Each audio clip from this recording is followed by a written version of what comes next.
This is a $92,000 scholarship, and I want your children to have it. There are 5 things that turn a normal homeschool experience into a scholarship-making machine, and doing them could gain your child admission to choice colleges, supplement their education with scholarships, and even outright pay for it so they can graduate debt-free. Many of our clients have won $100,000 in scholarships using this strategy, with hundreds more getting scholarships in general. I'm going to show you how to do this, and you don't need to know the college dean, drop fortunes on tutors, or have a genius kid for this to work. So in this video, I'm going to show you what big winning families are doing that you need to do too, what they don't do that most homeschoolers waste their time on, and the vital process that actually gets scholarship numbers going up. So many families fall shy of this, like they don't think a heavily discounted or debt-free graduation is worth the effort. This brings me to step 1. Most children can walk independently by about 12 to 15 months. But you didn't wait until month 11 to teach them, did you? Even if your children are already in high school, this information still applies to you. But in case you have some younger kids, I want you to know this. If you wait until your child is college age to look for scholarships, you are missing out on so many opportunities.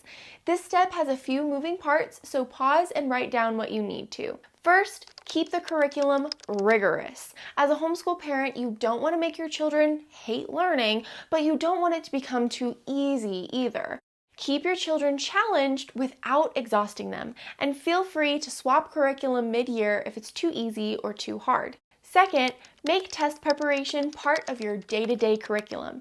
Even just 10 minutes a day gives your children an overwhelmingly sharp edge when it comes to the SAT and the ACT.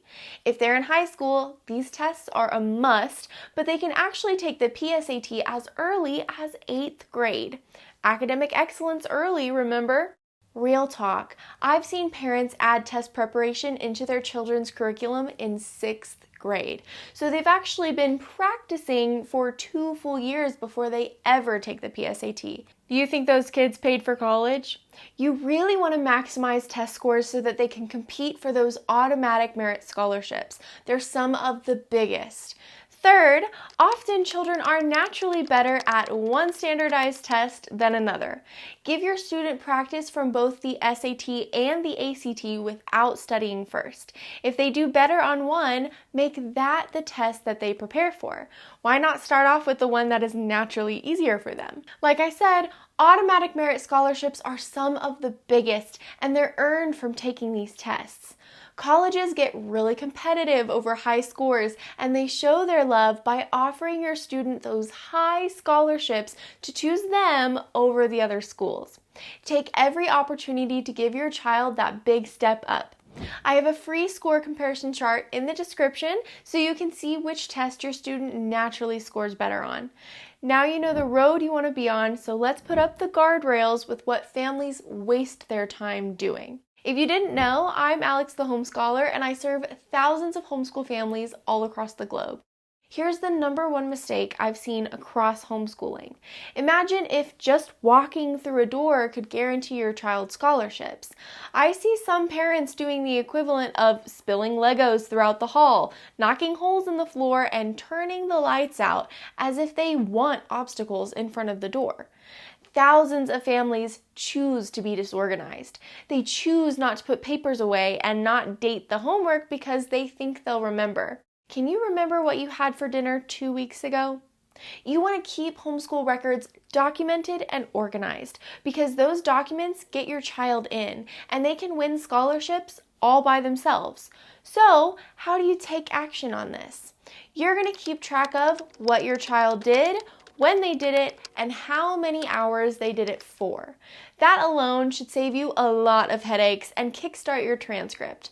And finally, make sure your records have a home, a dedicated drawer, a cabinet, a binder, a folder on your device. Later, when your children apply for college, you'll have everything you need to make your transcript, course descriptions, and your documentation all in one place. Meanwhile, unorganized parents are frantically emailing me on Sunday night that their kid needs a transcript within hours or they won't get into college. This is all good and helpful for you, but colleges don't let you in just for being organized. So let's focus on what makes a magnetic pull between your child and the colleges. Imagine 2 applications are turned into a college that's only accepting 1 more student. The first application shows the student did biology, chemistry, and some other biology-related classes throughout high school. While the second applicant did the exact same classes, he also volunteered as a student naturalist at a local nature center. Then junior year, he became the environmental club president, and then senior year, he started an environmental blog with over 200 active readers.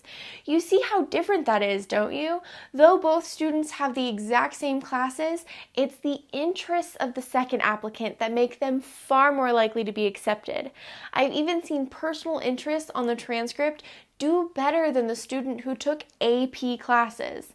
Experience and action are big winners, which is why you want to leverage your teen's interests. As a parent, you have to be creative to help their skills flourish and be favorable. If your child is just really in love with something, find a community, take part in competitions, and start those YouTube channels. Children who like video games can enter competitions and train with other kids, just like children who love sports or chess or dance. But it's all about making sure they're actually exercising their hobby. If you do, it'll set them apart from that ocean of applicants. If you don't, you're not going to get the explosive results that I want for you. I'm trying to help your student get out of college debt-free. No tight budgets, no skipping takeout with friends, and no pause on life because of monthly payments. So here's how you can win actual scholarships, which helps both you and your child's enthusiasm. By the way, if this is what you're ready for, then make a micro commitment by hitting like, comment, or subscribe so I know you're with it. It's time to do some serious research. Whichever of your children is closest to college age, I want you to write down their biggest interests and motivators. If that's chess, baseball, mathematics, programming, or dance, it doesn't matter. Make that interest a header with space underneath to write. Now take 30 minutes. In that space, you're going to write down every possible scholarship opportunity related to that interest you can find using Google. I want you to completely exhaust this list. Find a dozen or more scholarship opportunities per interest. When your 30 minutes is up or it feels like Google isn't providing results anymore, it's time to move on to forums to find scholarships. Places like Facebook groups where people are engaged with the topic. There, you can ask for help finding scholarship opportunities from people who have likely used it.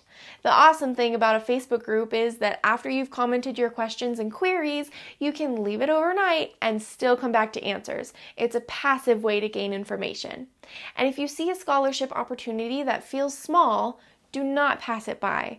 Even winning a $500 scholarship will massively boost your child's motivation and make it easier for you to continue. Here are 3 tips you didn't know that will help. Number 1, understand that scholarship money is often first come, first served. Apply early. You want to be first in line for those big checks. But even if you're late, apply anyway. It can't hurt. Number 2, did your child volunteer or work for a company they liked? Secure compelling letters of recommendation from people outside the family who can speak to their abilities and their work ethic. Number 3, have your student write excellent, self-reflective application essays that reveal their character and their aspirations. These essays help the admissions officers get to know them and gauge if they're going to be a good fit for the school.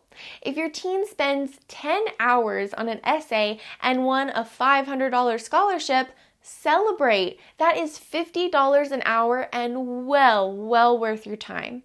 The most successful scholarship winners treat the process like clipping college coupons. They collect all the small advantages that, when combined, create a very large college discount, sometimes even making it free. Let's refresh. You know the road you need to be on. We put up those guardrails.